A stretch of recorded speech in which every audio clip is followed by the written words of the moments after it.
and it's the holiday season. Do dee do. You drew First Blood, not me. Yeah, not me. Yeah.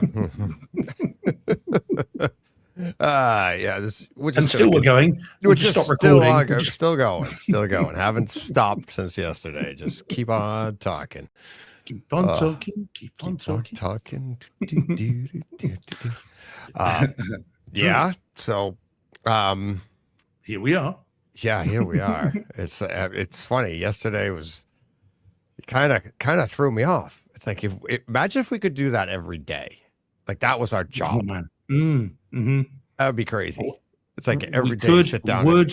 I know. It's then when would we watch the movies?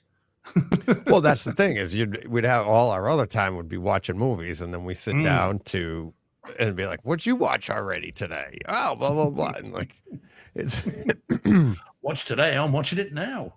Yeah. Well, it's funny when we were talking yesterday. I was thinking of pulling up some scene. I was like, "Hey, what about this scene?" You know, and like doing stuff. But then you get copyrighted, don't you? We got flagged. Yeah, we've been in trouble for that before. True. You know, yeah, when you got trapped in the demo room.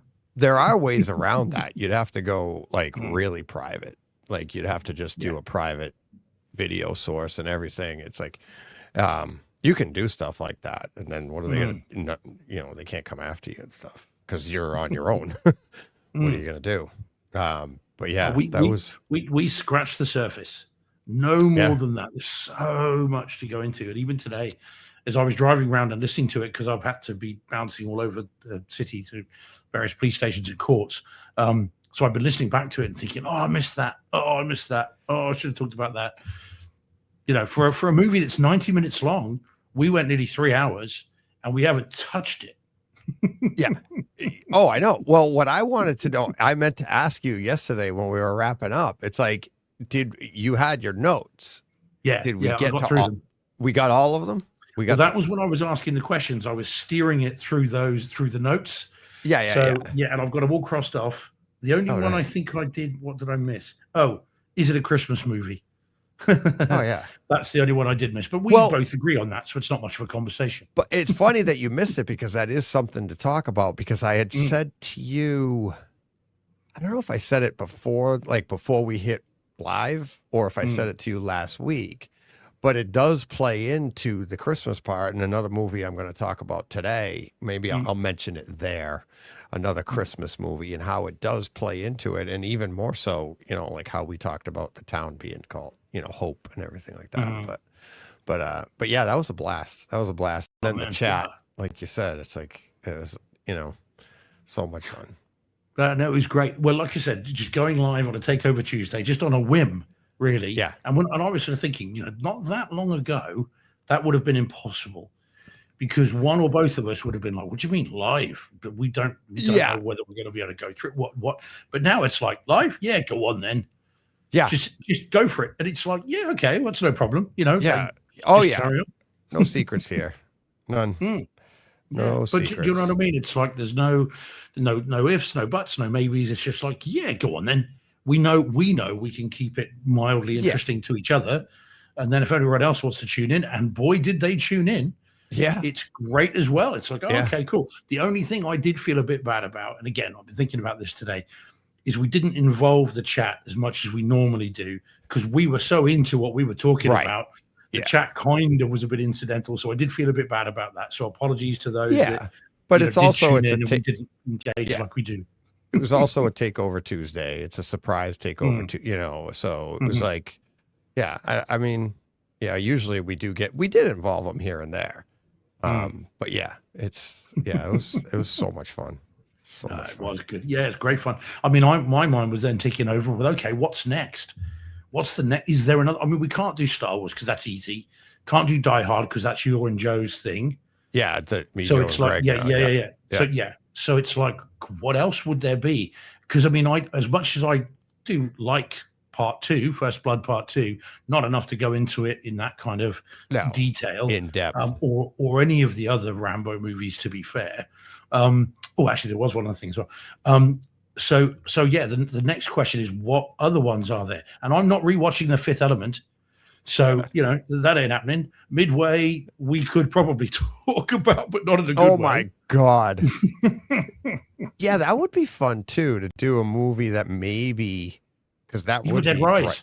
that would, yeah. Well, no, seriously, like we could do an in-depth of a movie, maybe one that one of us didn't like you said, like an Evil Dead Rise or a Midway or something like that, and really go back and forth on, but I mean, that's the problem with, like, we have so much fun with First Blood. It's like, how do you you can't. How do you recreate it? Yeah. It was literally spur of the moment. Like, you even just bringing it up the week before is what made it like, yeah, let's do that. And of course we can do, and that's what makes it organic, everything. And a lot of like what I said when you first came on, and it was like, we should do this everywhere and have a planned movie. It's like, no, it just has to happen, and that's what makes it great, makes it easy, makes it fun and real, which is part of what makes, like, part of that, just on a whim going live like that. A lot of people or not even a lot of people, myself included, it's like you might get like, I can't do that because you're not prepared, or you're afraid you're going to say. We're not like that. It's like, I'm prepared. No. It's like, and I'm also not afraid to like stick my foot in my mouth. It's like, we've done that enough, And once you're over that fear, it's no big deal.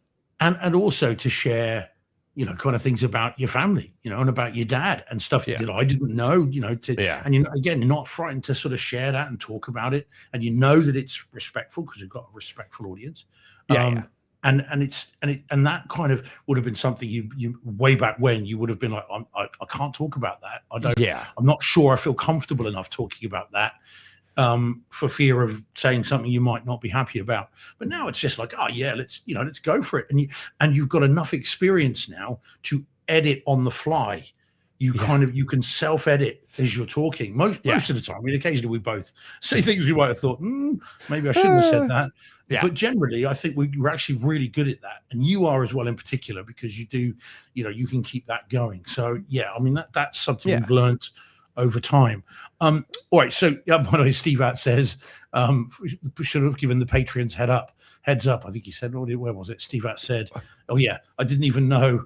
How about a heads up to patrons? It was a 5-minute thing, Steve. We didn't know. Didn't know. Yeah, we didn't know. It was like literally like there was no heads up to anybody. It wasn't even a heads up to us. So like we would have had to have known to give the heads up. It was it was just a surprise thing, which is and that's what like I said, that's what makes it fun. That's what, and like we joked about, you say, keep everybody on their toes. I said, you never know when we might go live again. So just, never leave YouTube. Yeah, exactly. Just sit there locked in, ready to go. You never know when we're going to pop on. No bathroom breaks, no time for food. You've just got to sit there until we go live. And you set those alerts, I guess. That's how it works, right? Oh, of course. If you set the alert on YouTube, it'll just... and I'm sure that's how everybody that joined in. It's we had pretty good grouping. A lot of it was from Twitter. A lot more of it was from Twitter than that's people at work, isn't it? Keeping an eye on it. Yep, absolutely. And it's like, and you had tweeted it out right when we did it. Like I had to set it up. We had to back out from our recording. I backed out, and I saw her afterwards. You went in and said, "Here we go." It was like, "Oh, okay." So that's a big help, and that's how people found out. But yeah. So let me ask you this thing, because we did go into First Blood a lot yesterday. But so, what are your feelings about this prequel that they have apparently cast? Now, of course, we don't know what the movie's going to be. I would be willing to bet you it's in Vietnam, and it'll be Baker Company, and it'll be what makes Rambo. Good idea, terrible idea, or agnostic until you see it? Probably agnostic till I see it, because so sensible. I could, because I could see it being a great idea, and I could see it, being a great idea with poor execution. Right. And like, because I have just everything we were saying yesterday, you could really delve into that, and what we were saying, like what kind of person what was John Rambo before. Right. Yeah. Now, obviously, because this is the movie version, he's not going to be what the book version was, like we were saying yesterday. So they would have to cultivate that. And now, because it's a prequel, do they get closer to First Blood and make it like the drama, the behind the scenes of the man that became the man? Or do they go, all right, this is like the crazy 80s action film that is what caused the character in First Blood? Yeah. If I had to put my money on one, it would be that. It would be the latter, not the former. Yeah. Because that's where the money that's is. how you sell. Yeah, exactly. That's how you get, butts on seats. Yeah. I think it's a dreadful idea. I don't need to see it. I don't want to see it. Right. I've got in my own head what happened previously to First Blood, and I don't need someone else's version of it. Now, having said that, if someone said they're making a movie about Lego, and I would have said that's an awful idea, and it was a really good film. They're making a movie about Barbie. That's an awful idea. Actually, a really good film. And apparently, the Kool-Aid food. No, that's the studio. So I even as I say this, I know that I can be proven wrong, but I don't think we need it. I don't want to see it. Let's not have it. Right. No. I think I think a better way of asking would be, what are the odds it's going to be good? Right. Yeah. And it'd be like, so basically we're both saying the same, like I came in the middle, like I could see how it would be bad. I could see how it could be good, but then you're coming in like, I don't want it. I don't need it, because the odds are they're going to fail miserably at trying to do something. Because here's the thing is we're already coming in with an expectation. So that's already increasing the odds against them having success, right? Yeah. So now they come in and meet our expectations or exceed them.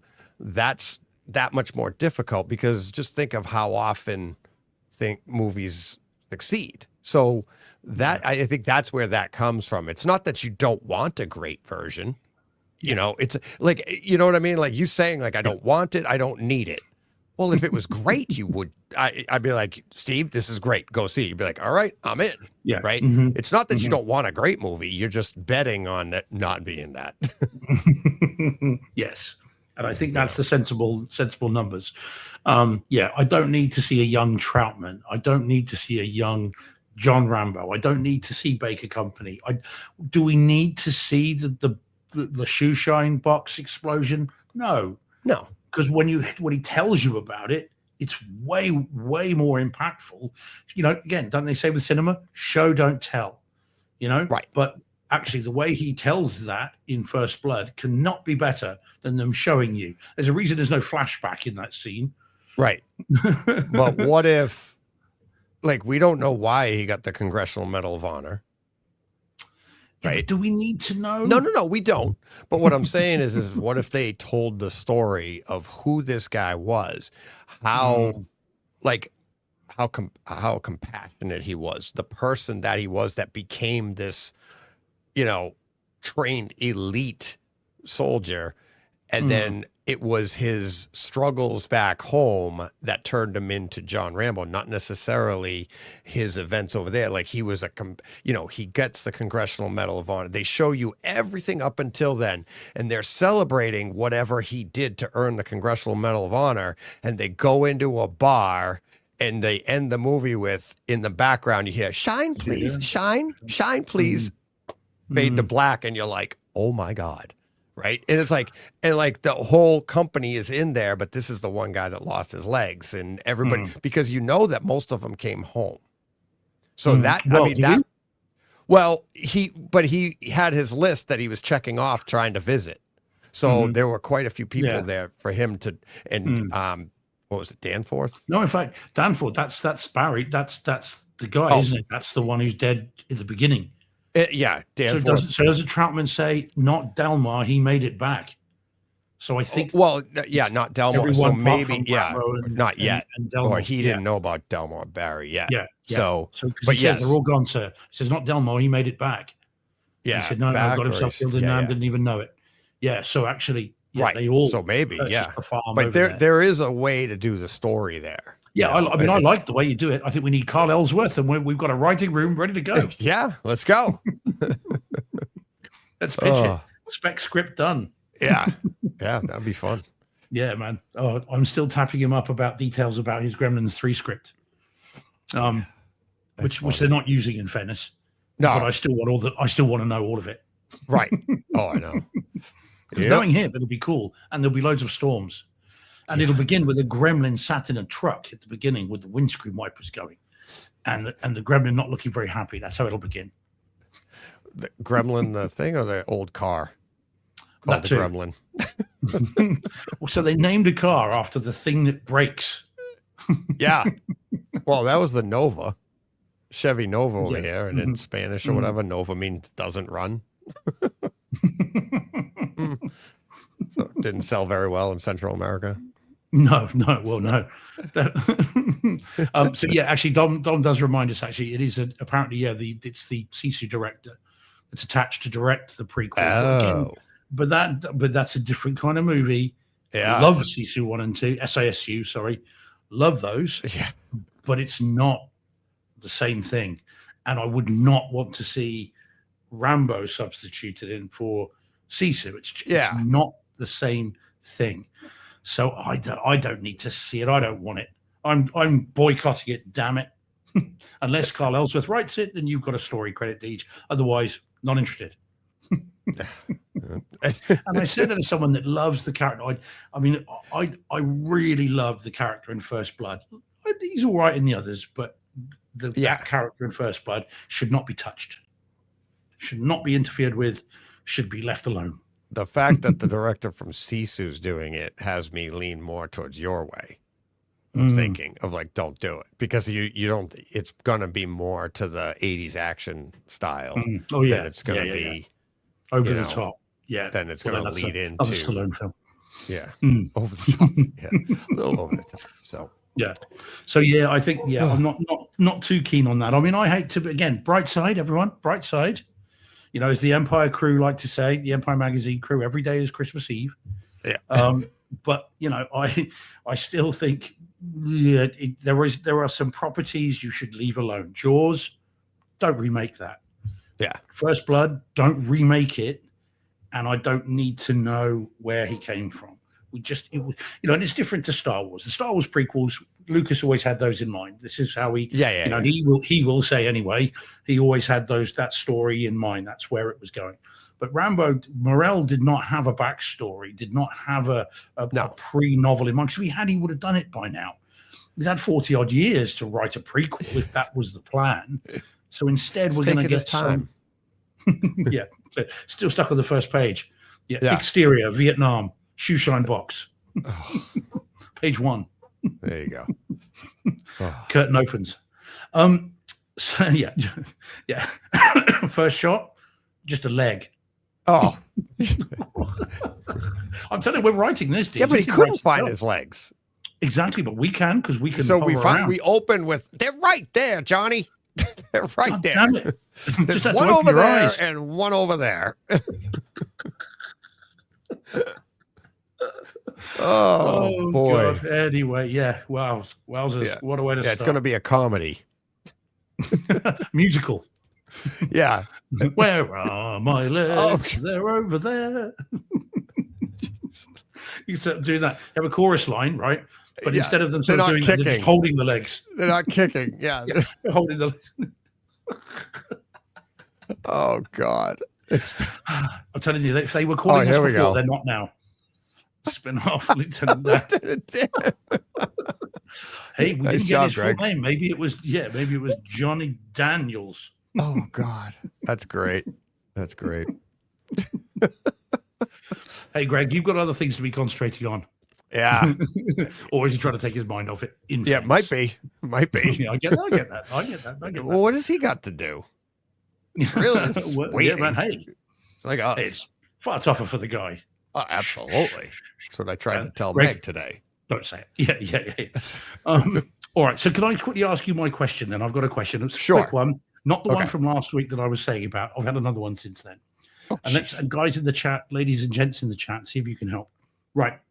Can you think of a movie or movies that have been wildly incorrectly certificated? So the rating is entirely wrong. Wrong. Either above or below. And the reason I ask this, to give people time to think, is Five Nights at Freddy's I watched weekend before last. Yeah. And that's a 15 over here. So you cannot see it if you are under the age of 15. 15, yeah. And that's because apparently it's a horror film. That movie could be a U, which is universal. Anyone can see it because there is nothing in it that makes it a 15. Nothing at all. But conversely, there was a movie that came out here infamously in the 80s called Watership Down. There we go. TSG says it straight away. Look at that. Yeah. So Watership Down. I don't know if you've ever seen that, Deej, or heard about it. It's an animated movie about rabbits, right, based on a book. But with Watership Down, it was a U, and it basically traumatized an entire generation of kids. It's like the anti-Disney. So, like, you can have Bambi and Thumper, and he's all really friendly and he's chatty away. This one, we've got rabbits where someone decided nature is red in tooth and claw. Let's show the kids what really happens when there are different types of rabbits and they don't like one another, and what happens when they fight. And let's just show the little kids, what really happens. And that's what they did. And this movie is an absolute just kick in the nuts for any kid. Any kid that saw it was traumatized by it instantly. And that's so Watership Down was going to be my answer. Any idea then, Deej? Either up or down. So something that was rated too high than what it was, or rated too low for what it was.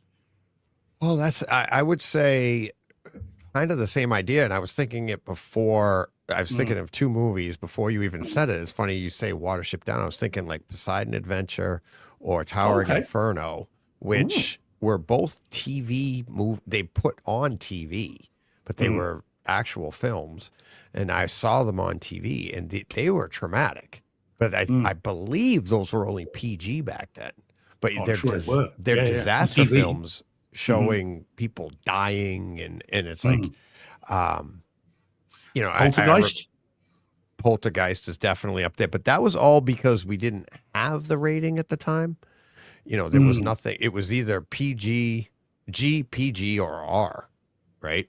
Yeah. So there was no in between, and it didn't reach R, so it had to be PG, right? And it's like, but looking back at it, it's like, that's not, and the funny thing is I would say Towering Inferno. I would say, like I said, the original, what was the one I just said? Poseidon Adventure. All of those were PG, I believe. But no blood and guts or real fear and sustained tension in those, were they? Quite tame well, even then they were quite tame, weren't they? PG, but see, and that's the thing, parental guidance, which is what it is. It's like, it really kind of takes it off everybody. If you just put PG, it's like, you're the parent. You let them watch what they want to watch, right? But I like the particular scene in Towering Inferno when she falls from the elevator. You don't see her land. You don't see a splat. But as a kid, you're like, oh my God, that's got to be like, I remember asking my dad, like, what happened? Like, what is that like? And he's trying to calm me down. I wasn't going crazy. I was just like, oh, and he was like, oh, don't worry. You die before you hit the ground. You have a heart attack. That's what he told me. And it was like, yeah, I'm sure that's, how do we know that? I remember hearing that as well. It's not true. It's not true, because you jump out of because you're going so fast, you have a heart attack. It's like, you jump out of a plane, you don't have a heart attack. Maybe if your chute don't open, you go, maybe the panic or whatever. But for a kid, what's the last thing that goes through your mind? The pavement. Yeah, exactly. It's stuff like that. Or even look at Poseidon Adventure. You're watching people drown underwater, bodies floating by. Lots. I mean, the reason but not like blood and guts, but death and seeing people. You know what I mean? It's like, I mean, those are bank holiday movies here. They show them in the afternoons on a bank holiday. Like a public holiday. They just show them there. So they would, and that's on normal TV. That's what I mean. That's how I saw them too, on normal TV. Yeah, we got. Let's see. A couple of people have mentioned it, but Captain's come up with an absolute cracker. Temple of Doom. That was a fairly hard PG-13. That one. I mean, short Was round it? getting slapped by Indy and the heart getting ripped out. Although that was cut, wasn't it, from the theatrical version? That's been subsequently put in. Okay. It gave you the impression of it, but he actually does do it, and in the more recent versions, especially those with the newly minted covers. The very Paul Hurt lovingly created covers. Yes. Of the uncut versions where you see the heart come out. So yeah, that's a dark one. That one, I think Lucas even has said, yeah, I think we went a bit far on that one. And Spielberg, I think, have both said, yeah, we might have taken that a little bit too far. Were they both going through divorces at the time or something? Or Lucas was. So they were just, their view of the world was not good. And then Jordan says Alien versus Predator. Now, I think that first one was PG. I don't think that was a 15, which would make it even more inappropriate. But I'm pretty sure that was a PG. I might be wrong, but I don't think I am. I haven't got the disc here to check. It's in the thing. So what else have we got? Temple of Doom. Let's see. Suicide Squad. Yeah, I don't know. I'm thinking Suicide kind of Squad things got a 15, they're wrong. saying, which is probably PG-13 over here. It's hard. Yeah. I think it's really hard nowadays to be off because they go under so much scrutiny. Now that one, European Vacation, John Mansour says, my mum died taking us. Yeah. I mean, so what, was that a PG? Can you remember? Because, I mean, that's pretty full on. That as should well. have been PG-13. At the very least, because there's a lot of sexual stuff in that, isn't there? The table scene is one of my favorite in all of European, of all of the vacation movies. Dad, he's going to. Yeah. Dad, I think he's going to. No, all right, he might. I absolutely love that. Yeah, it was PG-13. So that's, I suppose it's quite full on, I suppose. But yeah, so I'm trying. And then Jaws, I suppose Jaws was a PG here when that came out, which, I mean, traumatized again a whole generation of kids. Yeah. So that might have been a bit far as well, maybe. What about Gremlins? Gremlins, I think was that a PG-13 in the US? I think it was a 15. Probably might have been still PG at the time. So that's pushing it as well, because, I mean, you talk about people getting killed on camera. I mean, that happens in that, and they talk about deaths and 84 is PG. I think it was PG. So, I mean, that's quite full on, isn't it? I mean, I love Gremlins, but I mean, that, you think about that, that Mr. Futterman gets crushed with the JCB. What if there was a little mouse riding that one, Deej? Gets crushed with a JCB. And that was pretty graphic. And then Mrs. Futterman fires out the top, or whatever. Not Mrs. Futterman, whatever her name. Mrs. Deagle, isn't it? Is that she goes flying out of the they shoot her. Yeah. And the blend is it one goes into a blender. Yeah. So yeah. So I mean, there's sustained threats in that. Yeah, they're all pretty nasty. Stripes quite means business. Yeah.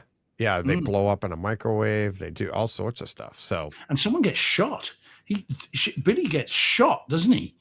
Stripes got a gun at one point and shoots him. And again, it's kind of like, okay, it's not played for laughs. There's it was. Good old Dom. Just showed Gremlins to my 6-year-old and 8-year-old, and they loved it. I just looked it up. It said Gremlins was released just months before the PG-13 rating came out. Okay, it was invented, Temple of Doom was one of the reasons it got invented, I think. That's what they're saying. That is definitely, on the road to being fairly significant. But okay, but yeah, Watership Down is I think is the right answer. So I mean, again, I don't know how big it was in the US or if it even really came out there, but I promise you, Deej, over here, it just broke kids. Yeah, and they were showing it in schools and everything. I mean, it's really violent for you. That's funny. Yeah, it's Captain 83. What's he say? His surname. Well, when you're on the spot, that's what happens. It's like, it's you'd be like, your mind just. I think of it all the time. But yeah, that's what happens. I talk about it all the time. You're doing stuff like this, and I forget like what was Princess Leia's name. Yeah, like Carrie Fisher, and it was John and I, and I'm like, oh my god, I'm like, and you freeze, your brain freezes. You're sitting here, and like you were saying about going live, that's one of the things. Like you don't mind making that mistake.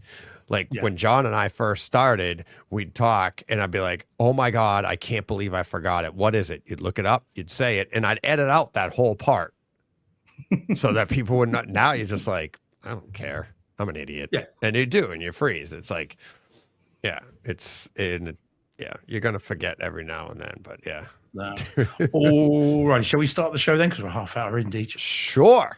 Well, yeah, you've got your questions. Yeah. All right. You ready? Let's get to this. Mm-hmm. All right. Here we go. No more First Blood.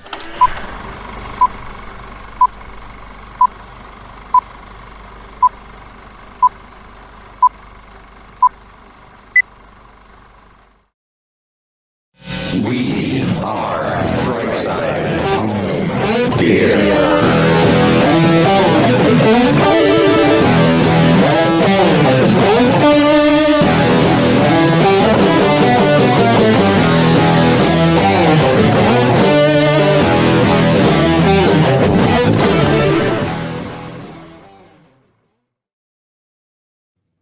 Hey, home theater nerds. Welcome to the Brightside Home Theater Podcast.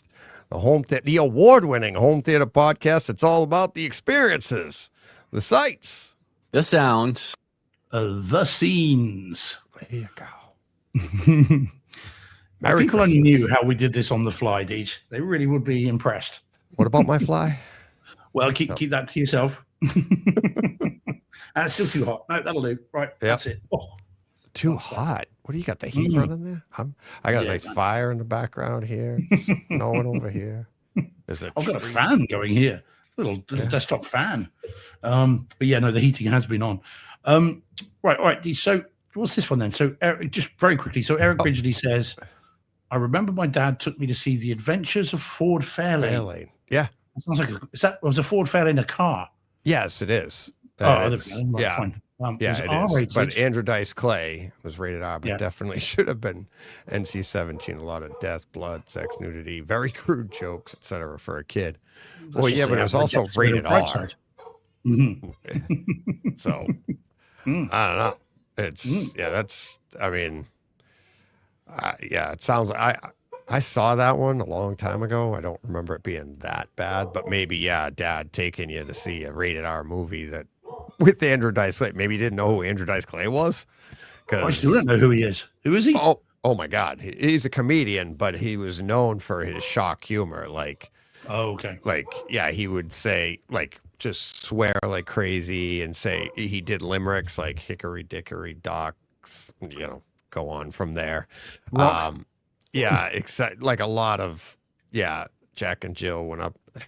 What was Jack and Jill went up the hill. Don't do it. I know how that ends. Oh God, it's actually not even bad. It's completely clean. It's a different one I'm thinking of then. Oh, Jack and Jill went up the hill, each with $1.25. Jill came down with $2.50. Oh, that was a joke. And it's like it's completely clean, but you just have to know in what way. Yeah, exactly. But he would do stuff like that. Okay. Shall I say hi to everyone in the chat? Should we do that? Moving on. I just remembered another one he said. Oh God. Do you want to share? No. Let me say. I'll text it to you. You go through the chat. All right. Okay. Fair enough. Yeah. Hi, Sophia. Right. So first in according to this was Captain AC3, but I know there are others. So, but anyway, hey Captain, I know you're in. Steve At's in as well, saying second in. Whoopee, fair play. Jay Van Gool's in, one of our alumni from yesterday, who jumped in at a moment's notice. So, Hey Jay, how you doing, buddy? Rach is in as well. Hey Rach, and we've got Paul Hurt, who's got a Christmas gig tonight. So dropped in, said hello, and then promptly dropped out.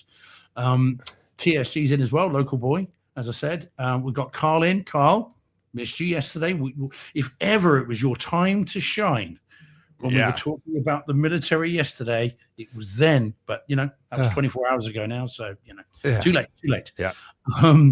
Old school kung fu films is in. Hey, buddy. Dom's in, obviously. Bonsoir. Jordan's in. Hey, Jordan. And then John Mensor's in. Mikey's in. Mikey was in on his phone saying, "Well, only 3 of us. Where is everyone?" Because you're on the wrong stream there, Mikey. Come on, buddy. Yeah. We've got so John Mensor's in, Holger's in, Swep 1199. Jack dropped in saying hello. Surely, Jack, it should be g'day. Come on, mate. I know you're in England, but needs must.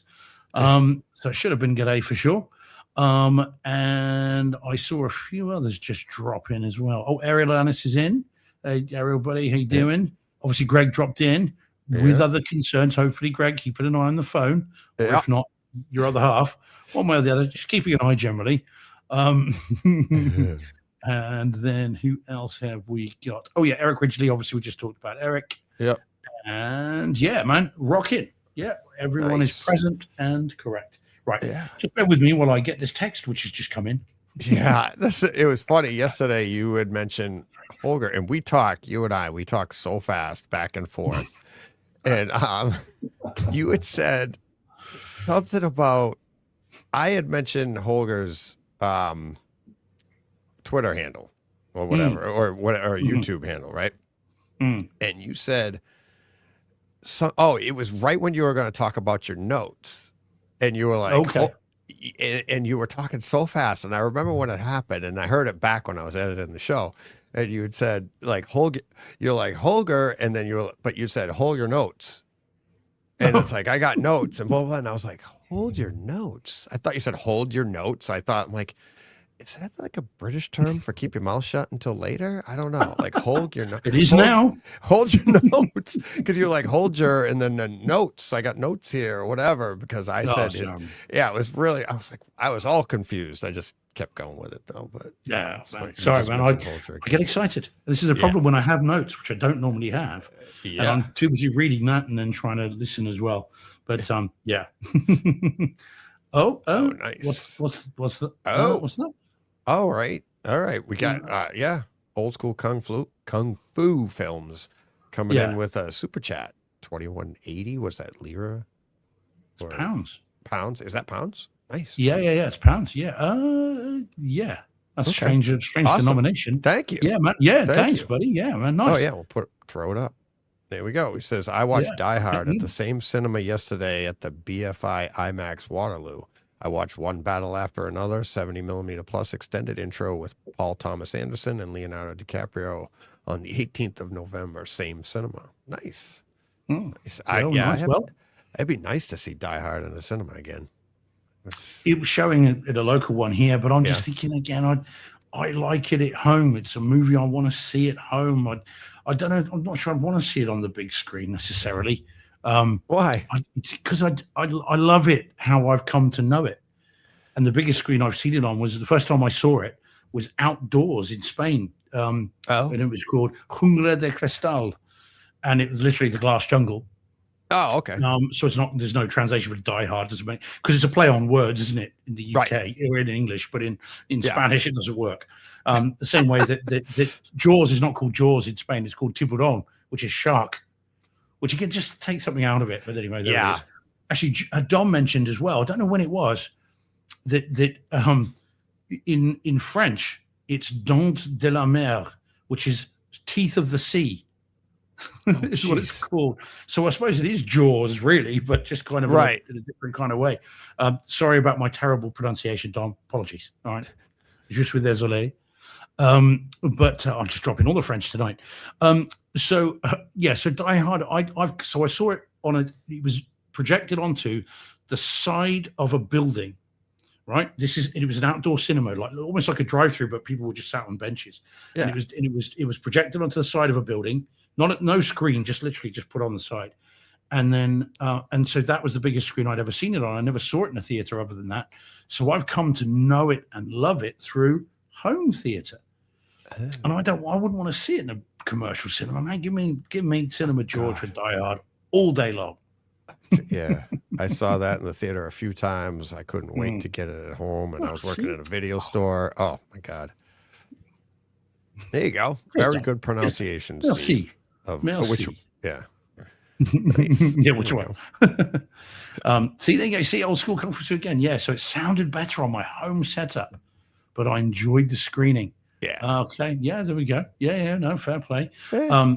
Oh, and then Dom says, yeah. So the translation of Die Hard is similar to Spanish to the French version. So Yeah. so piège? What's that? Is that forest or jungle then?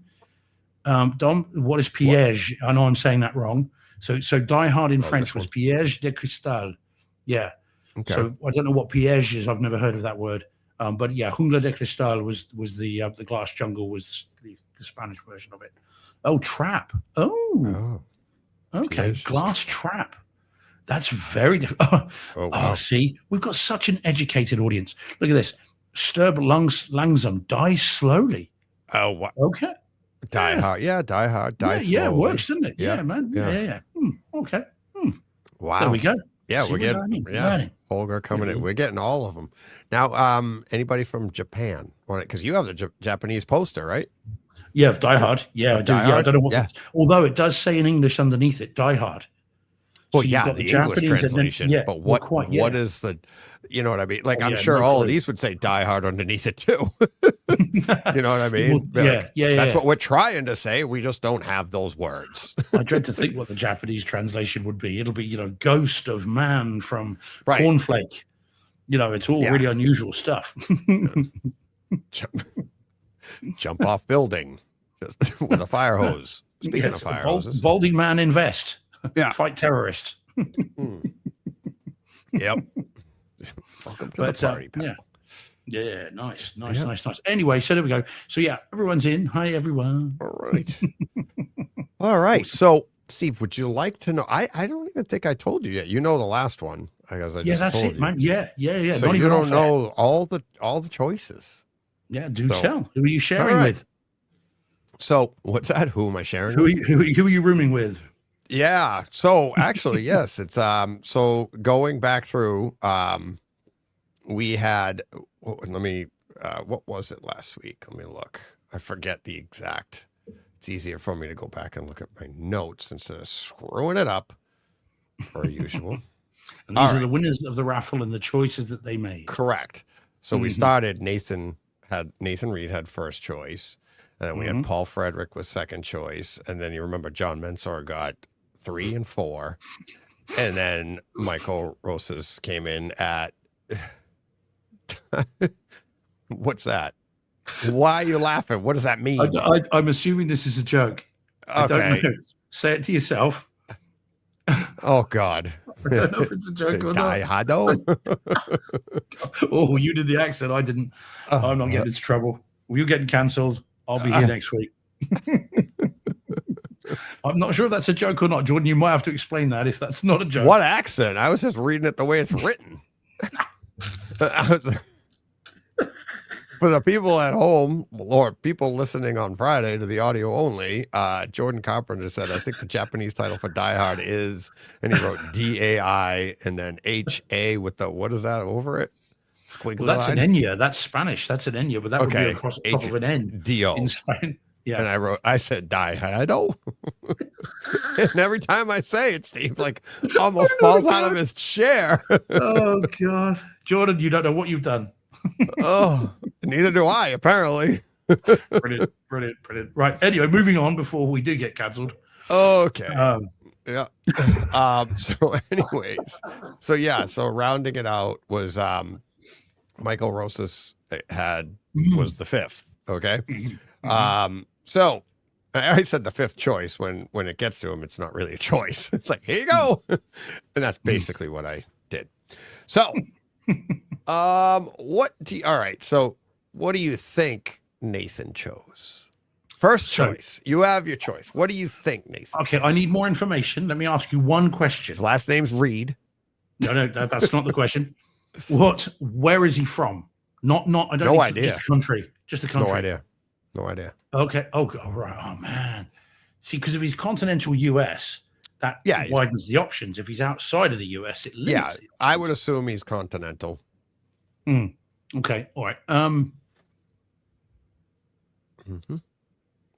Kaleidoscape. You are correct. Oh, God, I'm good. Do you know why he chose that? Because he wants a Kaleidoscape. No. He's not Okay. the managing director of Kaleidoscape, and he's trying to save himself some money. Yeah. So yes. So Nathan Reed chose the Kaleidoscape M. Great He choice. really likes the Cedia idea, but he had already attended Cedia and wanted to give the opportunity to somebody that hadn't. Oh, see, that is considerate listeners. Isn't it awesome? Yeah. Okay. So yes. All right, so what is it? Okay, fair play. So what does he do then? How come he's been to Cedia? Do we know? Are we allowed to say? No idea. Okay. Oh, man. Okay. I didn't elaborate. I I didn't ask. But yes. Cool. So he had been to Cedia before, so he chose the Kaleidoscape, and so Paul Frederick, second choice. Now he has trip to Cedia left. SVS. Yeah, but he loves us, and he's going to want to spend time with us. So shorty Cedia. Yes. Yeah, man. Oh yeah. Paul loves us. He's all such excited. a cool guy. Yeah. Yes. Oh yeah. He loves us. Does. Very nice of you to say. He has said as much to me. I know. Emails. And he's super excited. But yes, that was that. I mean, that's so you what get he to hang out with him as well. That's very cool. Yes. So you're gonna have to do it. Yeah, that's great. And he has also said he's going to bring camera. He's going to film it. We're going to have a good time with it. So nice. Paul chooses Cedia. And then from there we have John.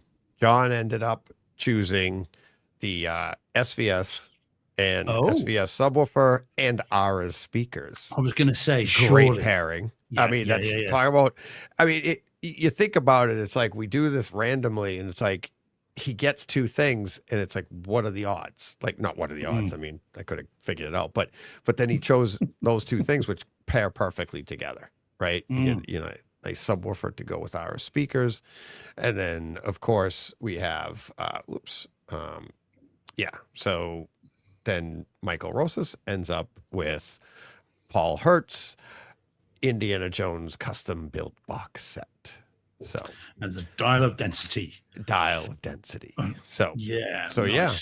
Oh, so man. that's, I mean, and like I said to everybody last week, it's like I had people asking if they had first choice. Each one of them, I had people for every single item could have gone first, which I thought was really cool.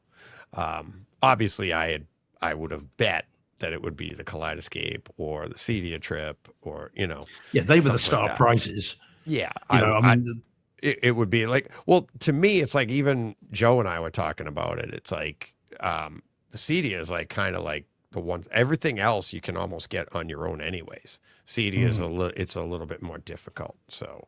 And we talked, but it's also more of an experience as well, because it's kind of, you get to fly out there, and you get to go, and it's a longer kind of experience, isn't it? But yeah, those two. I mean, if it had been me and I could have chosen again, I would have had a hard time choosing between those two.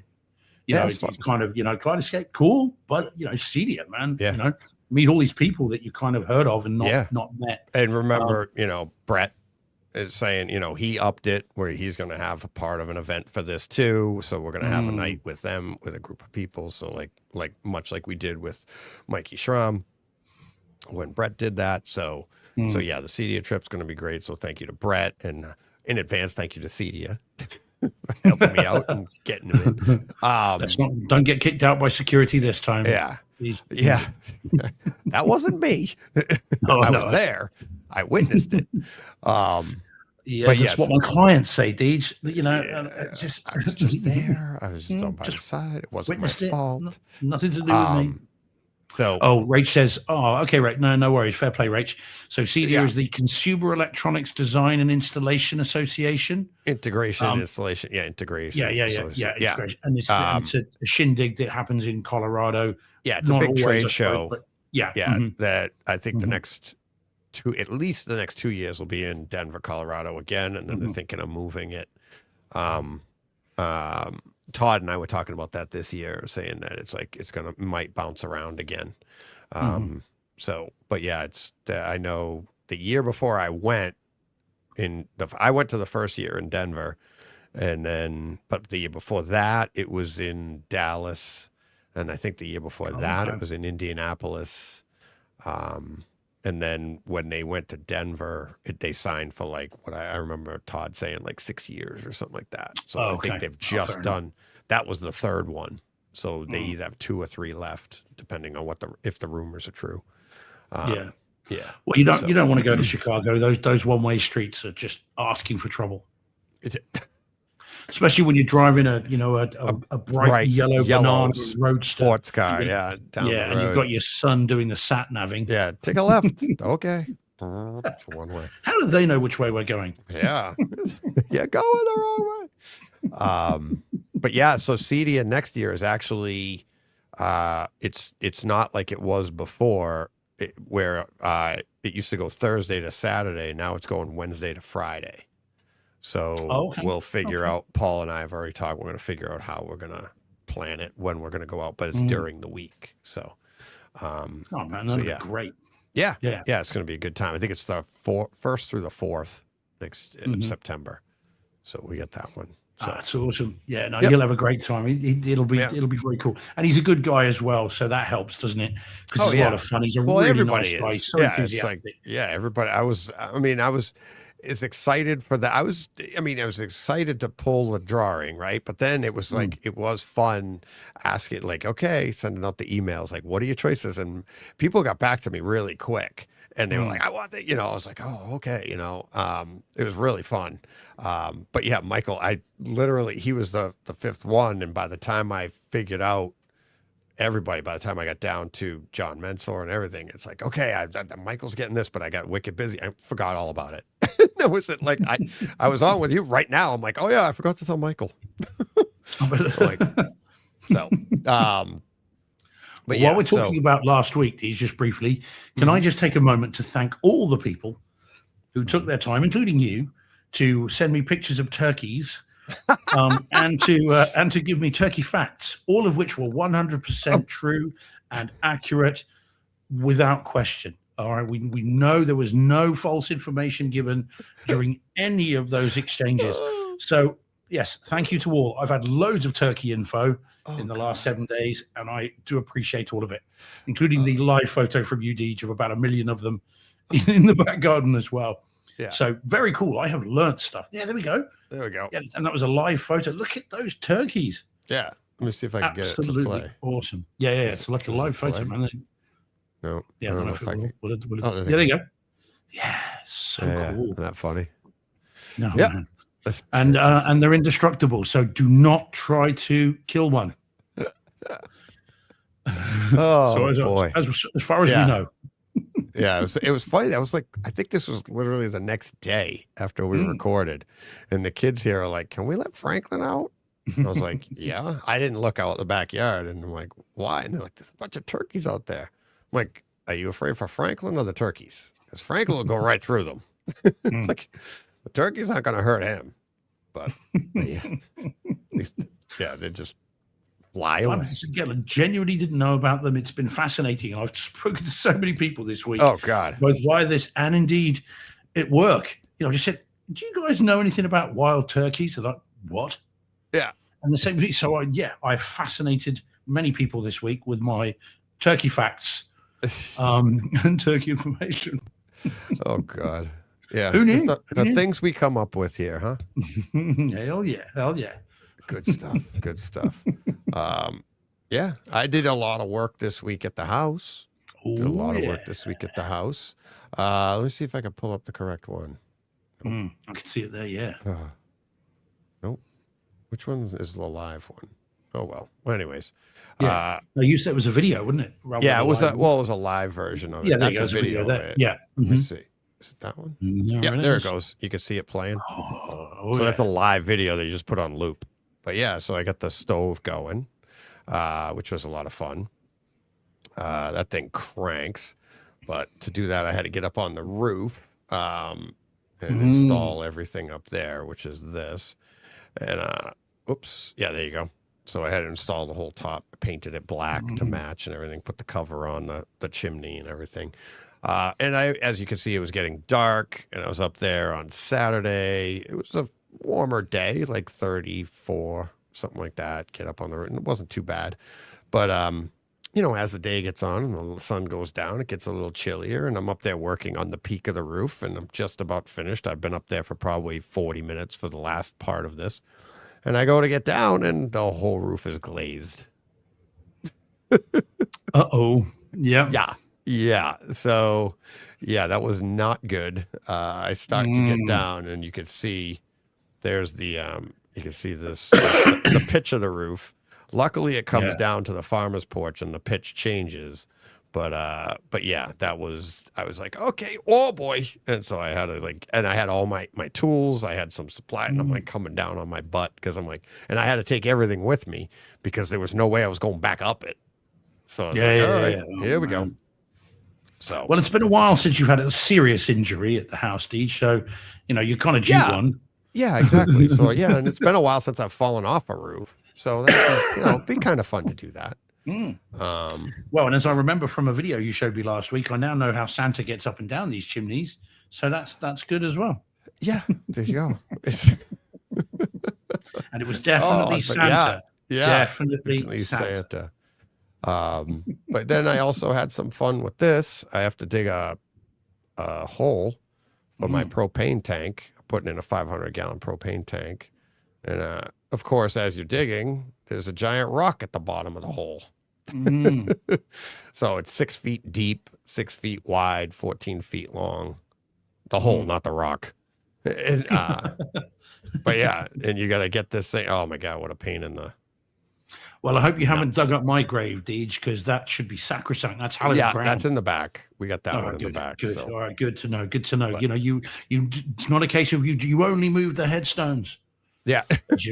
Dig in the pool. Yeah. Because we know a film about that. And, that did not go well. No matter what the certificate. The certificate. I still can't get my head around Yes, that. I know. Do you know what? Yeah. And I didn't explain that very well. Yeah. I get it now. It's just never heard that until this week. Last week. There is the BBFC, which is the British Board of Film Classification. And they issue a film a certificate. Literally, I mean, at the start of the movies here, you see, I mean, in the old days, it would have been a written thing, but you actually see the certificate. It's signed by the director of the film classification board, and then it's rating. But the certificate is the rating here. So, so what was its certificate is what they're talking about. Yeah, I realized yesterday I didn't explain that. Not at all. We just call it rating. Like, what's it rated? Yeah. Rated R, rated PG-13, PG, whatever.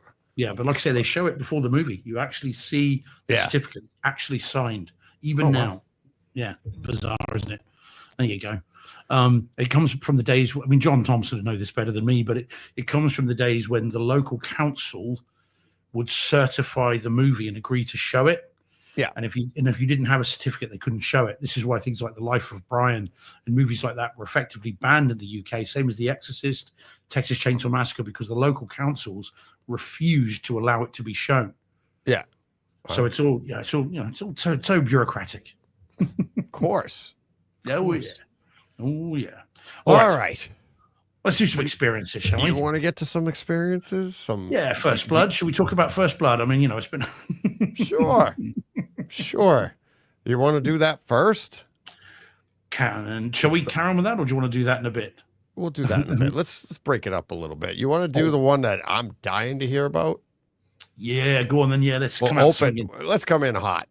Come in really hot. Not really holidays hot, but really, really hot. Okay. All right. You ready? Oh, yes. Oh, yeah. Here we go. All right, then. So this, then, is a film you guys may have heard of. A film that I have been meaning to see on disc for weeks and weeks and weeks. And this is Brad Pitt's F1, the movie. Seems such a weird title like that. I just think of it as F1. Yeah. And of course, when I finished with it and I took it out of the tray, then it was F off. Anyway, so the F1 anyway is on 4K disc, UHD, and in Dolby Atmos. And so now, previously on the Bright Side Home Theater podcast, so Deej, you saw the Kaleidoscape version. Yep. I had seen only the stream, which was on Apple TV, obviously, because it's an Apple movie essentially. Yeah. And I loved the stream. I mean, I just had such a great experience with the movie. I loved it, and I thought the sound was great, picture was great, really enjoyed it. And I know that you enjoyed the Kaleidoscape one, didn't you? But had some slight reservations about the audio, very slight. Is that not right? Not on first viewing. Remember, it was like on first viewing, I would loved it. I was like, this is, it had everything that I wanted it to have. It had, you know, the overheads, the sound, like when you're in the car with him and the announcers and stuff. I mean, it had everything, right? It had pans of cars going by. You could hear cars coming up from behind you. I thought the bass was decent. I mean, it was dynamic for me. I thought it was amazing, right? It was upon later viewings, after seeing like another movie on the Kaleidoscape, I don't even remember what it was, but let's just say like a more dynamic, not more dynamic, but a louder movie. Yeah. Okay. And I went right to this for whatever reason. I was like, oh, this is what people like Todd and Shane are talking about. Like it didn't have, like they were a little disappointed in it. And I'm like, it doesn't mean I'm disappointed in it. It means it's just that I can now see what they're saying. Yeah, it suffers in comparison, doesn't it? Yeah, to another movie, if you do that jump. And to be fair, that's what these guys do. That's what we all do, right? And it's like, but if you just sit down and you push play and you just let it wash over you, by the end of the movie, you're going to be like, in my opinion, it's excellent. It's reference to me. Okay, good. Yeah. Okay. Go ahead. Cool. And now you can tell me I'm wrong. No. But there is something interesting here. Now, and this is where I'm probably wrong, but I don't know. So video-wise, the video is perfect. The video is beautiful, start to finish, front to back. It is a thing of beauty, this film. Yeah. The detail levels are off the charts. The color is fantastic. The black level's awesome. I mean, this looks like it was shot in 12K, forget 4K. It is crazily sharp. I don't think there's a pixel out of place in this movie. And there could easily be, with the smoke and the fireworks and the quick pans and all that. There is every reason to think this could go wrong, and yet it doesn't. It is a beautiful looking movie. And when you're staring at someone like Brad Pitt, you've got beauty on the screen as well. There you go. Yeah. So all of it's great. The little details of the various decals on the cars, the uniforms, all this stuff is just hypnotic. So it's great. Looks fantastic. Now the audio is interesting for this reason. It felt to me, now I haven't been back and compared it with the stream. Who's got time for that? All right. So there may be some recency bias here. I have to accept that. But it felt to me like there had been some equalization changes from the stream to the disc. Now, on the stream, it felt to me like the overheads were more pronounced. So when the announcers, funny you talk about the announcers, like the commentators, we would call them, felt right overhead. When they were doing their announcement, it literally felt like it was right above me. And yet on the disc, that feels pushed ever so slightly more towards the front of the stage. It's still above the screen, if that makes sense. But it felt to me like there'd been some equalization or some tinkering done so that it was more towards the front. It's still very dynamic. It's still enveloping. It still sounds amazing, but not quite as placed on the disc as to the stream, which was a real surprise to me. I've got to say, it really was. I was like, well, okay. But it still sounded great. The music is awesome. The noise, the engines, everything else sounds great. I think I know what Shane was talking about when he was talking about some of the issues that he had with it. I get some of that actually now. And but I saw this and I was lucky enough, because this was my third viewing. and I saw it though with someone who had not seen it, and it was in the afternoon, and the sound was up to to where I would want it to be, and the two of us had a great time, really good time, and was genuinely came out of the cinema room excitedly talking about what we just seen. But I think there's a difference, and. But like I said, I don't dislike the difference. I just think there is a difference, if that makes sense. So go on, Dee. So what do you think? Yeah, what does that say to you? I think well, that says to me what I'm guessing, and Shane would be awesome to get his opinion on this, or actually see if he could do the research with his Trinnov. So I know your system. You only have two overheads, correct? Yeah. Mm-hmm. Okay. Yes. So I also know that streaming Atmos isn't the exact same. It's a Dolby Digital version of Atmos as opposed to the lossless version we get on disc and Kaleidoscope. Yeah. Mm-hmm. Okay. So this is what I'm thinking is the stream is going to come through, and it's going to, like, your single pair of Atmos speakers is going to be more set up for the simplified Dolby Atmos stream version, and it's going to take that sound and put it right over your head and just send it to those overhead speakers.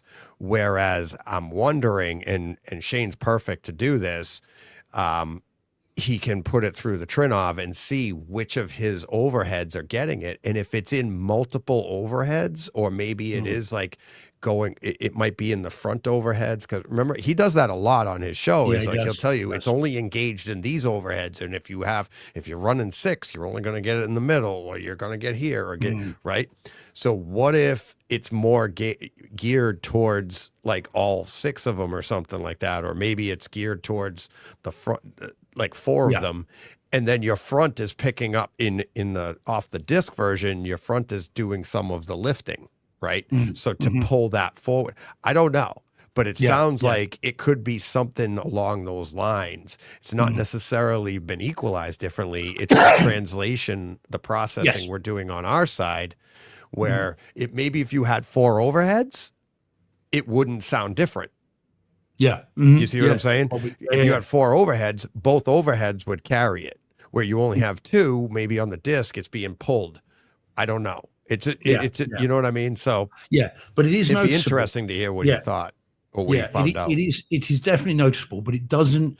But it's a different sound, but it doesn't mean it's a worse sound. It still sounds great. Yeah, and again, and it's huge and wide and everything else, but it just doesn't feel directly overhead as the stream did. But like I said, it's still great. I just can now see where some people had issues, which I didn't have when I watched the stream. I watched the stream, I was like, oh, this is great. But I can now at least see what I think they're getting at when I watched it again with the disc. But I did still enjoy it. And it's still going to be in my top 10 somewhere. Yeah. We're beginning to solidify that now. We're beginning to solidify my top 10 because most of the movies that might be in it I have now seen, including Weapons. But we'll save that for another day. I have now seen them.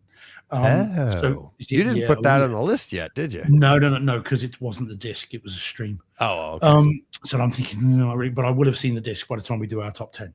Did enjoy it. But we'll get to that. We'll do that another day.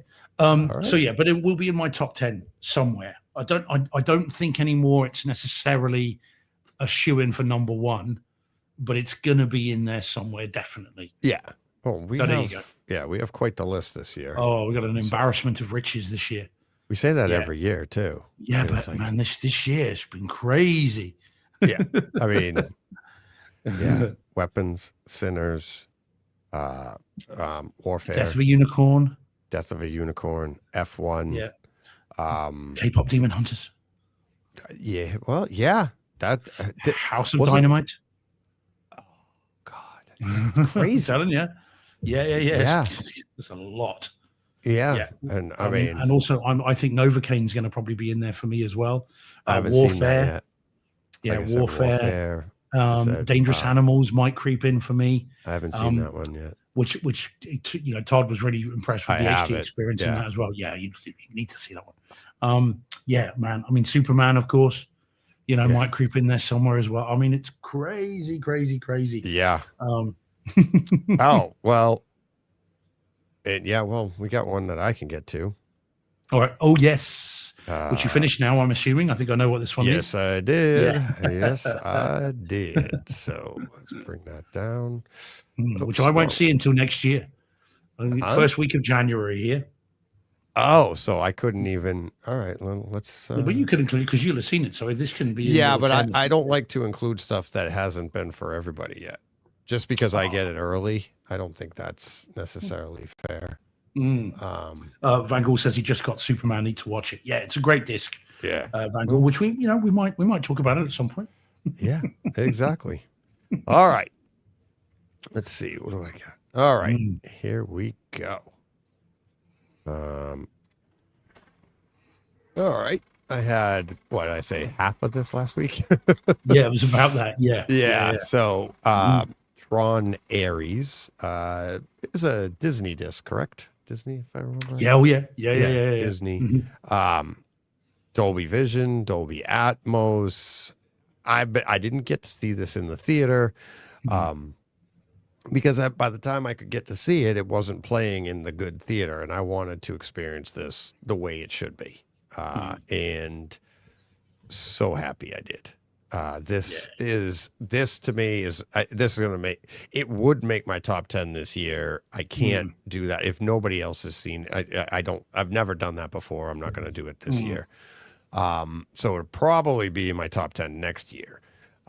This to me is it's a reference disc. This, I mean, the video on it, the black levels, we've seen the trailers. I mean, it's just made for HDR. It's just made to be dynamic and exciting, and the detail that you're seeing, Jared Leto's face from the costume that he's wearing and the lights that are on, that are part of it, which do change in the movie, to the detail in his face, the hairs on his as they come up his cheek, every little detail is so pronounced. It is so clean. And then you get into, like I said, the HDR, which is, it's funny because it's like you think, I in particular think of HDR as the gradation, and it's like how, and you can actually set that on your Dolby Vision TV. Like, do you want gradation? Do you want this?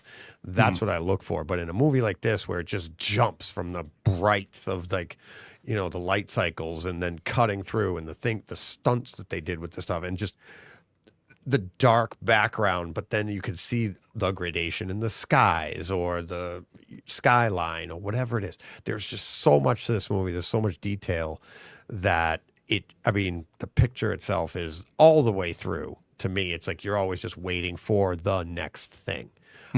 Multiple viewing. I haven't had multiple viewings, but I want multiple viewings because there's one particular scene towards the end that I want to go back with like a fine-tooth comb and watch. And it's an interaction between two characters, and there's some fading going on, and there's some stuff going that I want to take in that detail in a way that when you're first watching the movie, you're paying attention to everything, other things as well. And where would you place it in the Tron series in terms of favorites? Because you've watched them both recently, the other two recently, haven't you? So it's probably recency bias. I'd probably say second. Oh, okay. So what comes last? The first one. No, Legacy I like comes last. Yeah. Yeah. Yeah, I would say, Tron, and then this. Yeah. Okay, and then Legacy. Okay. Ooh, Yeah. all right. Yeah. For But visuals, that might be recency or... bias. Yeah. Well, that's the thing. I think multiple view. I do like the story.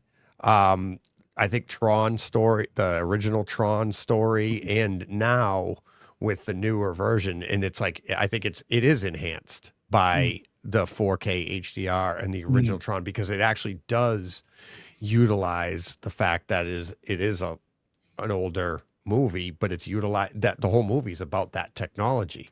Yeah. And that comes up in Ares, and they utilize that here, and you get a great comparison. I mean, it's part of the story, so you'll see. But I do like. I thought that the first one, the uniqueness of the story, especially for its time and how it has aged, that to me is like, okay, that's the original. That's the one I like first.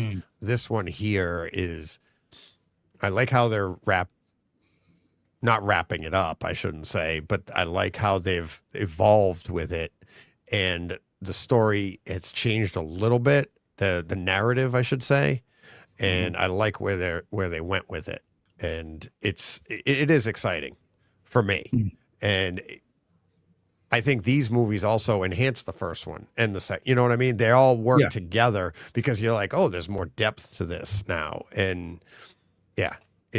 But yeah, that's how I would rank the stories. Well, I'm looking forward to seeing it. Like I said, I've barely seen the trailers, let alone anything else. So Jordan says in the chat, it's out here on disc on the 12th of January.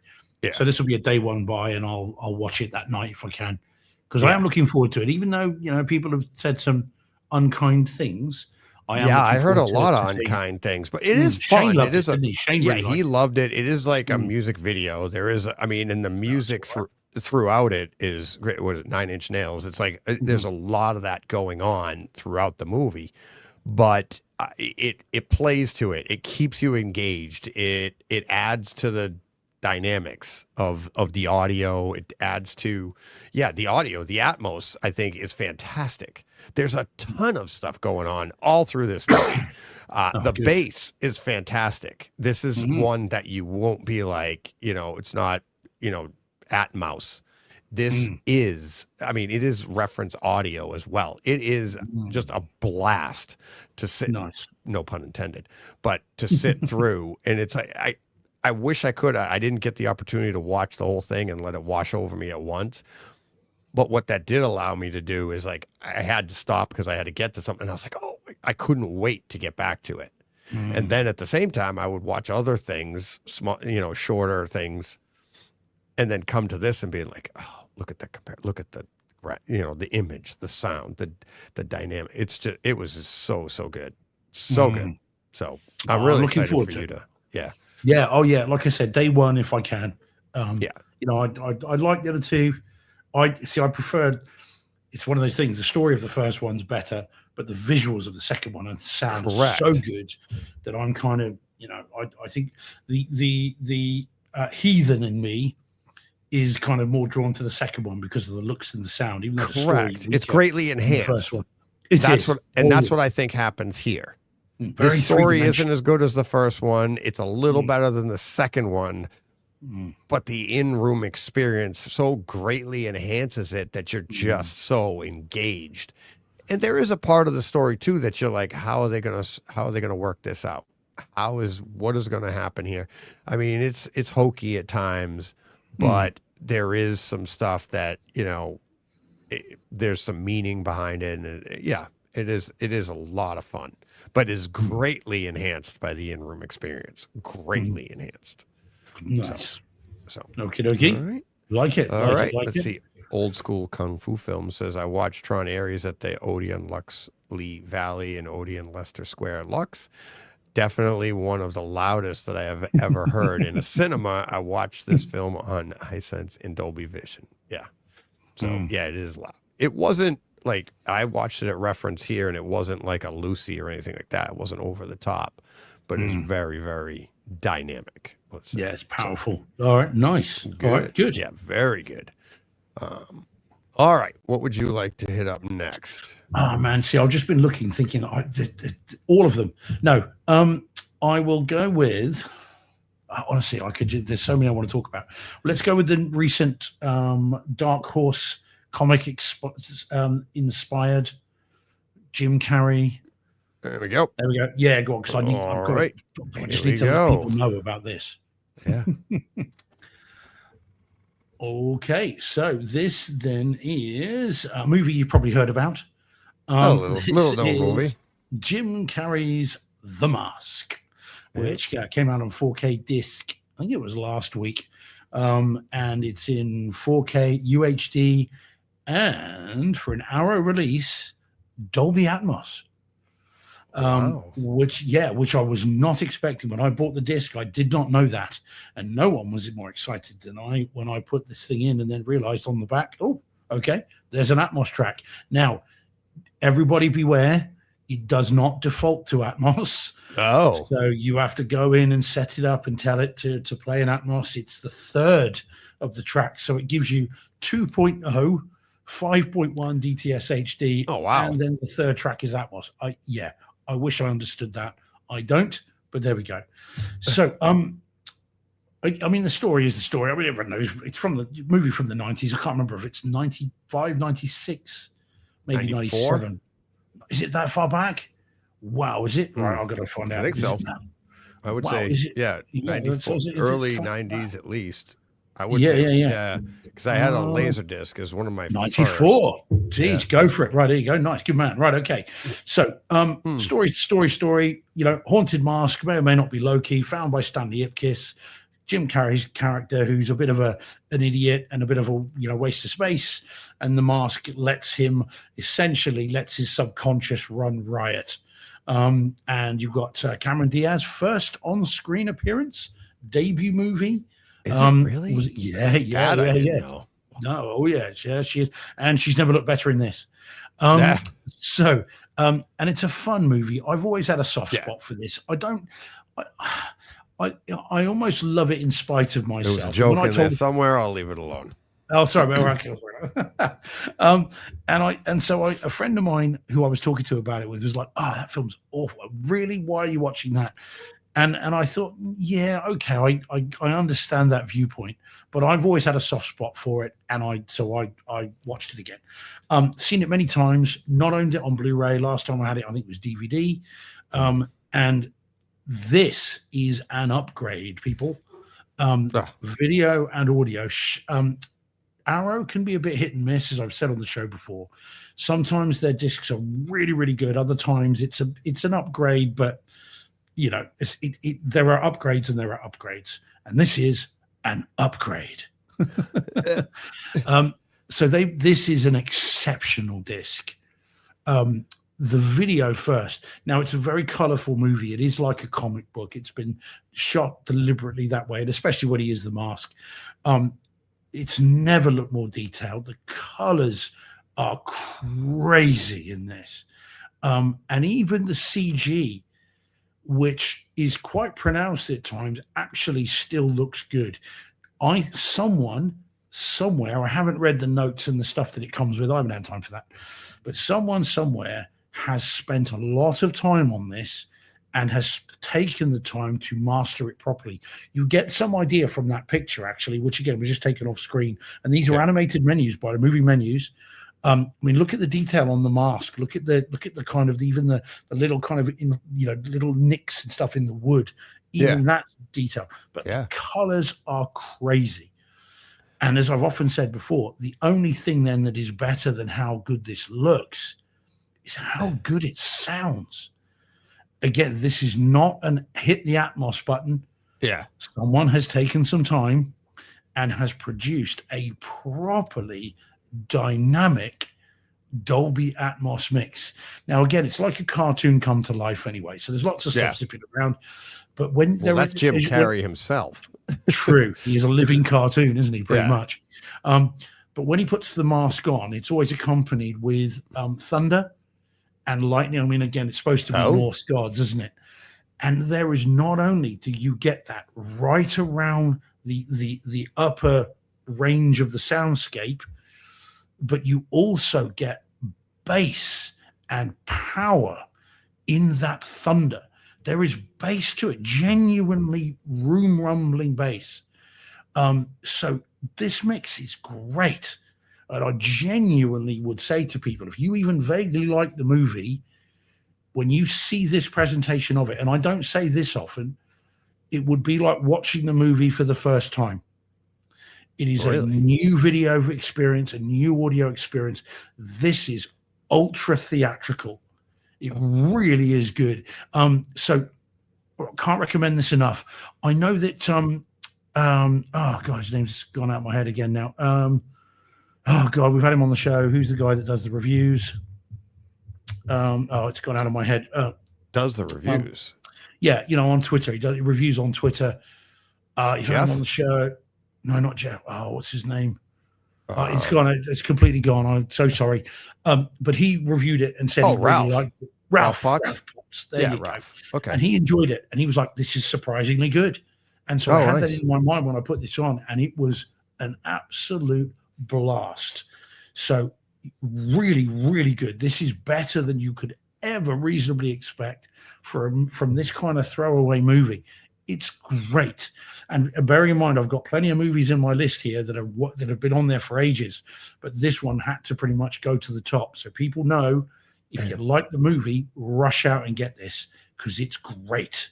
Nice. And still plays very, very well. So yeah, really enjoyed it. All right. I have to grab There we that. go. Yeah, it's worth getting, DJ. I think you'll love it. Yeah. And it's one you can watch with the kids.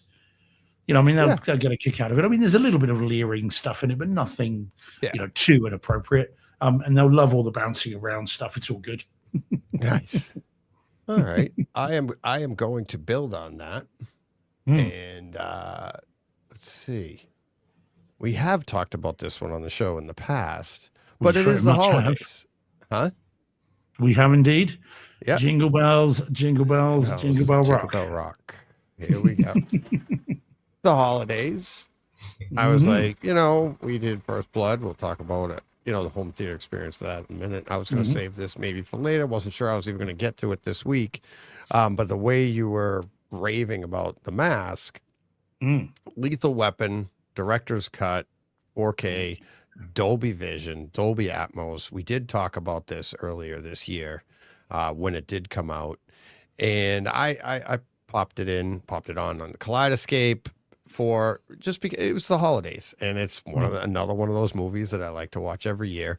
This is the first Christmas where I got to watch the director's cut, right? Obviously having seen it earlier this year when it was released, but seeing this now, seeing the director's cut, and this is even after seeing Tron Ares and some other movies that I've watched recently that are of the older genre, older time period. It just drove it home even more. This is a lot like Terminator in that when you see when was the last time we got a director's cut that was this well done? And it's the added scenes are seamless. It's in quality, but the quality of this movie all the way through, picture is crisp. It is, Martin Riggs wearing in the earlier part of the movie, he's got on like a red, like almost like a flannel type shirt with a white button down like t-shirt underneath it, or slightly buttoned. But the detail in the thread, you could see the thread count in the t-shirt, never mind how it was a flannel shirt. And then he has his black coat on over it. But there's tons of detail. But to me, it was the vibrancy or the saturation of the colors throughout this movie, which it does make it a holiday movie. It actually drives it home because in the opening scene where he's selling at the Christmas tree place where he's buying a tree, quote unquote, right? the color of the trees, the green in the trees, it just looks gorgeous all the way through. And you get to the end and the fight on the lawn and the lights and the water coming through from the fire hydrant and the mist and everything and how it's supposed to be blurring you. It's the detail, the black levels are so good that when they're so deep that when the mist goes by and it's hard to see through it, you get that feeling. You feel like that water is just going right in front of the screen, right in front of you. And then again, in Murtaugh's house with the Christmas tree and all of the lights, all of the colors. There's one time, I think it was when the phone call comes in on where to meet Murdoch comes around the corner and he holds the banister coming down the stairs, but he's on the floor. So the stairs comes down and turns and he holds it. Take a look at that and you can see the banister goes whoop, whoop, whoop, whoop, like it wobbles wicked bad. Like, nope, that's just a prop because if you ever came down the stairs and leaned on it, you're going right over it. It's pretty funny. But the picture in this from the beginning to end is gorgeous. But then what surprised me was the sound. Again, I just it's Atmos as well. Yeah, it is Atmos, and the bass was so nice, so deep. Every gunshot, and there's a lot of gunshots in this movie, a lot of gunshots, and they're so pronounced and deep, and it's just like you could feel them. And even in this room that I don't have the double subs, and I'm not, it's not perfectly set up for that. But then there's also, and I did this a few times through the movie, there's an undertone as well. There's a nice like almost like setting the mood of like the drama to it. Like I paused the movie because I'm like, is that the movie or is like the heat on in the house? Like it's just but it's just a bed layer of bass to just set the noise floor of literally of the room. And you're like, hit pause, goes away. You turn it on, it's like, and your subwoofer kicks in. And I was like, but it's very subtle. It's down there. And it's so good. Great. But yeah, and then the dialogue, you're going to hear stuff that maybe you didn't hear before, especially at the end when they're fighting. He's like, let us at him. He's like, no. And it's like, there was stuff there that years and years ago, you just didn't know what it was. Everything is so clear now. I mean, I knew even on the Blu-ray version, there was stuff I pretty much knew all the lines, but it's everything is so clear now. It's just so good. And then again, being the director's cut, and then you have that opening scene in the schoolyard, and like we talked about before, about like his eyes throughout this movie, and his eyes, and how it literally changes by the end of the movie. And he's like, I'm not psycho, whatever. So much fun, way more fun than I thought. And I love this movie. I do it way more fun than I thought it was going to be, just because I'd seen it so many times. So it really is like one of those, like you haven't seen it like this before. Yeah, no, it's right. And and whenever you think of the director's cut, you always think of the schoolyard bit. Yeah. But there, as we talked about when we reviewed it before, there are different little scenes in here that actually really add to Martin Riggs's character, and you see just how lonely he is. Funnily enough, it's a little bit First Blood, isn't it, Deej? Well, where he's on the edge. He needs someone to talk to, and actually you see in this where he actually does go to find someone just to talk to, just to be with, and says to her, just come home and we'll just watch the Three Stooges with me. And that's all I want. I just want a companion. Which humanizes him, which of course was removed from the theatrical version. Right. Because this is 87 now, and we've moved on from 82. And our tough guys have got to be tough guys. We can't have vulnerabilities. Yeah. So interesting, isn't it? and then the other point, like we were saying before, like, is it a Christmas movie? Is First Blood a Christmas movie? Is Lethal Weapon a Christmas movie? And they mention it here, and it's one of the things I was going to talk to you about yesterday about First Blood. Yes, it is a Christmas movie, because that's when the time of year that if you are alone, that's the time of year that desperation is at its peak. Because you are alone. And he mentions it on the rooftop with the guy, and he goes, I know, it's like the crazy time of year or whatever he says, right? And he's like trying to get the guy to get him down. But that's the point. It's like at the holidays, this is the time of year that is difficult. It's like, and people like, that could take place any time of year. Not really. No, you're not feeling that way at the 4th of July. Yeah, I think if a movie begins worldwide, and I think if a movie begins with Jingle Bells Rock, it's probably a Christmas movie. Yeah, absolutely. Just because she jumped off the building, don't let that bring Jingle it Bells down. drop. Pun intended. Yeah. So that's great. This could be one that I could talk endlessly about. This is another. Yes. And funny enough, for very similar reasons as well. Ex Special Forces, Vietnam comes back. Things go wrong. It's like, and we learn the only thing I was ever good at. Yeah. And we learn in Lethal Weapon 2 that actually the reason that his wife has passed is because of a link to his past. I mean, talk about this forever. Again, yeah, definitely. This could be one to go into again and again and again as well. There Found we our go. next one. All right, we found our next one. Mhm. There we go. All right. All right, let's do it then. Let's do it. Let's round it up. off our week with our going back to yesterday. Yeah. Let's do that one. Yeah, let's go because All we didn't touch on the reason we're here. The We home didn't touch theater on that yesterday. experience. Yeah, Yeah. All right. And then I'm actually, let me set it up here. yeah. I'll roll that right into another one. There we go. Okay. All right. And we'll hit them all. There we go. Mm-hmm. All Take it righty. away. Well, you might have heard of this film. Yeah. This one then is.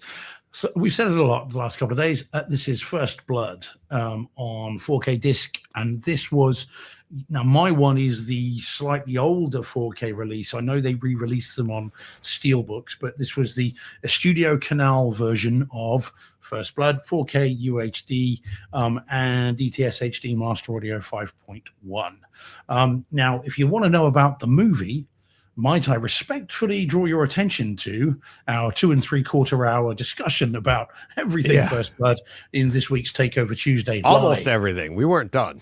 No, man. No, definitely not. Definitely Not enough time in the day. No. Oh, no. But, it's well worth checking out if you like the movie. And actually, as we were going, lots of people in the chat saying, you know what, I haven't seen this for a while. And lots of people saying they're going to then revisit it, which you absolutely should, because if you don't know every line like what we do, fix that. So we talked about the movie, so I'm not going to go through that. So okay, so image quality. So firstly, then we'll just skip the film stuff and go straight to it. This has never looked as good as the 4K disc is the way to see this movie. Because the cinematography on this is a thing of beauty.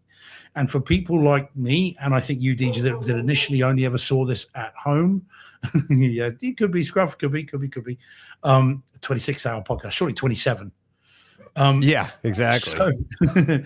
So this movie, it has incredible cinematography, and those of us that grew up watching this at home because we were too young to see it in theaters, for the longest time only saw pan and scan 4:3 versions of it. And it's only since the DVDs, really, I don't know about Laserdisc, but certainly DVDs, that you could see it in its widescreen glory. And this movie was shot to be seen in all its glory. I mean, if you're in any doubt, check out the Galt helicopter scene where the camera is on a gimbal, not on a gimbal, on a track, and is literally moving left and right and left and right. And on a pan and scan version, you can't see that. And that has been very deliberately framed. So it's beautiful to look at. It's the colors are great. The reds of Teasel's squad car when he puts his sirens on, the darkness of the cave, the greenery of the forest, his breath when it's never looked colder and more inhospitable. Yeah. And never been more grateful to be in a warm cinema room when you're watching it. For me, one of the most difficult scenes in all of movies, up until you get the 4K HDR version of this, was the part where they're all hunting him down at the beginning and they have their white hats on. There's some dark scenes there that you lost a lot of detail.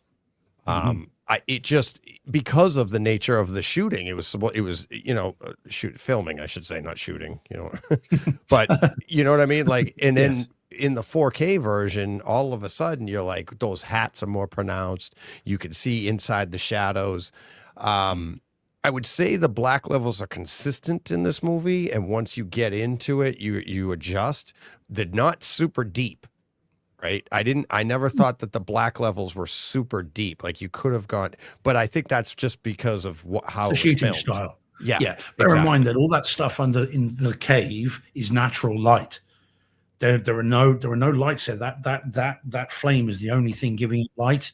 So of course, if you go too dark with that, you're going to lose it all. All that image detail will go. So they have to, I think, elevate it slightly because of that.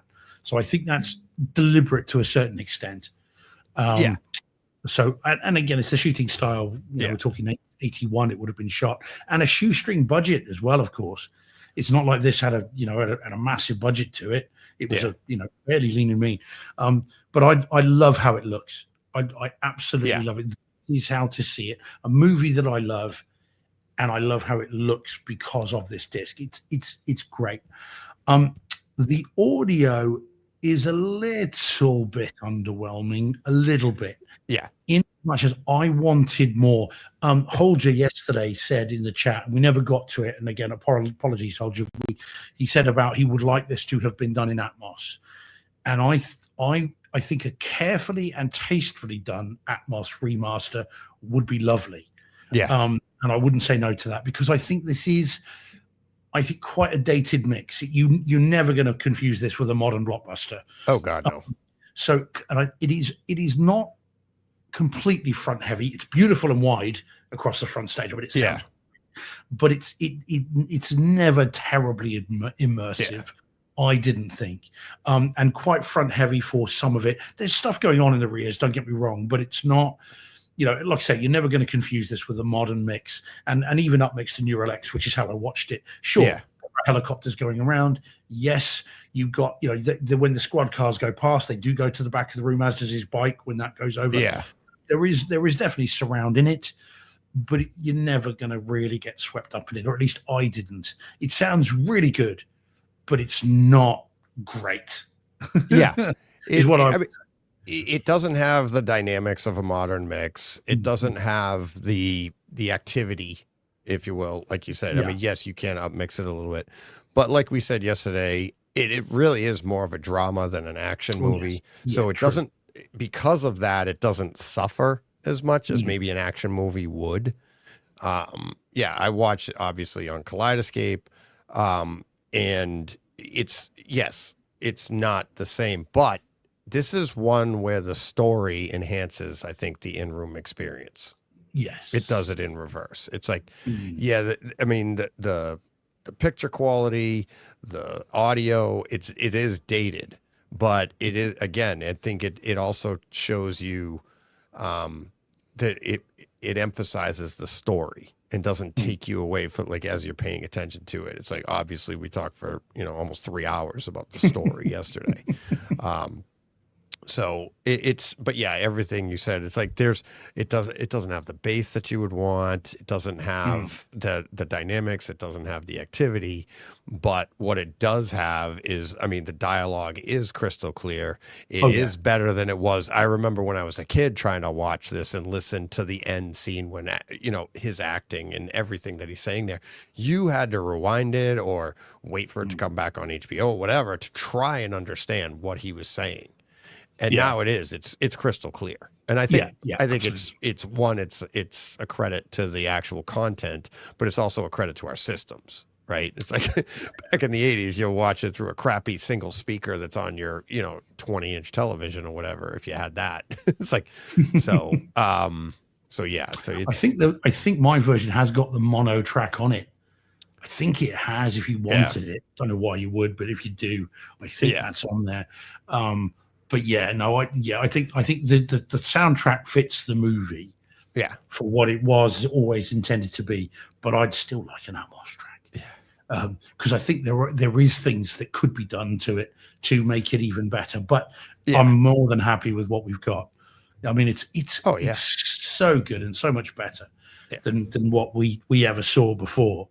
I've been watching this every year at Christmas.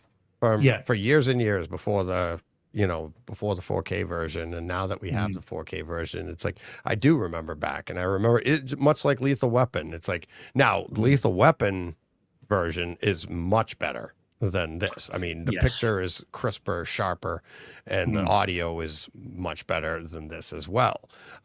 But this is, I mean, like you said, it's never looked better or sounded better. So yeah, Scruff says it said most dialogue is from two people, so it's not wide, it's front forward. I think it is wide, Scruff. I mean, respectfully, I mean, the music is right across that front wall. And again, if you're wondering about it, listen to when the truck goes through the roadblock. When it goes, listen for that. That whole wall is alive. I mean, it feels like you're watching it on a massive screen because of that. So I think it is a wide sound stage, and there's plenty of pans as well. And empty gunpowder boxes and tins. Yeah. Like we were saying, like listen to that. It's like ding, ding, ding. You can hear the detail there that those aren't full. But it even like the when he's cutting at the beginning, when he takes the piece of canvas to cut home, and you hear, I mean, there's details there that you can get that, you know, we didn't have that kind of tech before to be able to pull all that out. So but it's definitely the way to see it. And again, so if you are like, if you were listening yesterday, or you listen again to the Takeover Tuesday and think, I do want to see this, get the disc or the Kaleidoscape version. 4K and enjoy. 4K. Enjoy. Absolutely. Yeah, it's great. But there we go. All right. All right. Yeah. Look at that. I'll save my other one for next week. I've got a few there as well. But yeah, I didn't at the beginning, but I would like to thank everybody that helped out with Movember. I'd like to thank SVS for stepping up yet again. They've been literally helping us as a partner with this, and stepping up with the SVS SB 1000 Pro Kaleidoscape this year, coming in with a Kaleidoscape Strato M. So awesome. Thank you to Kaleidoscape for that.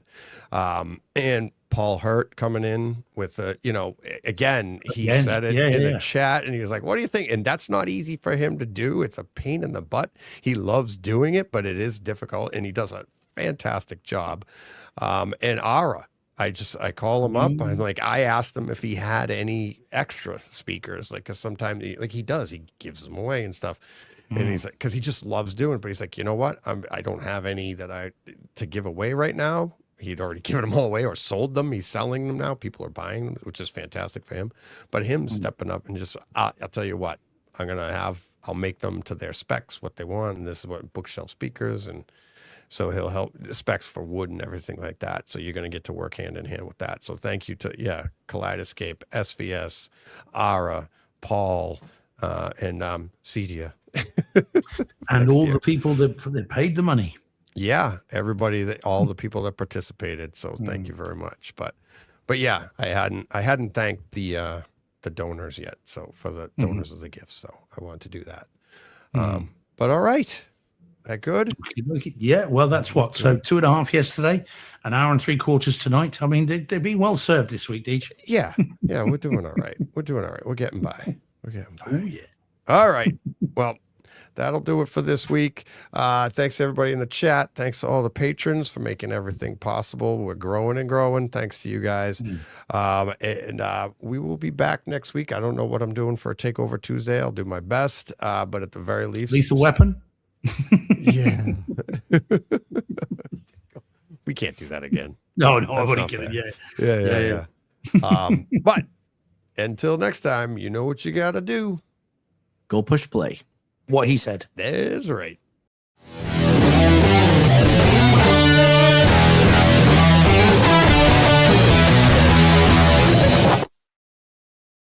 Hey, Fred. This has been a Hey Fred production with theme music by Jeff Bernhardt and Throne Vault Productions.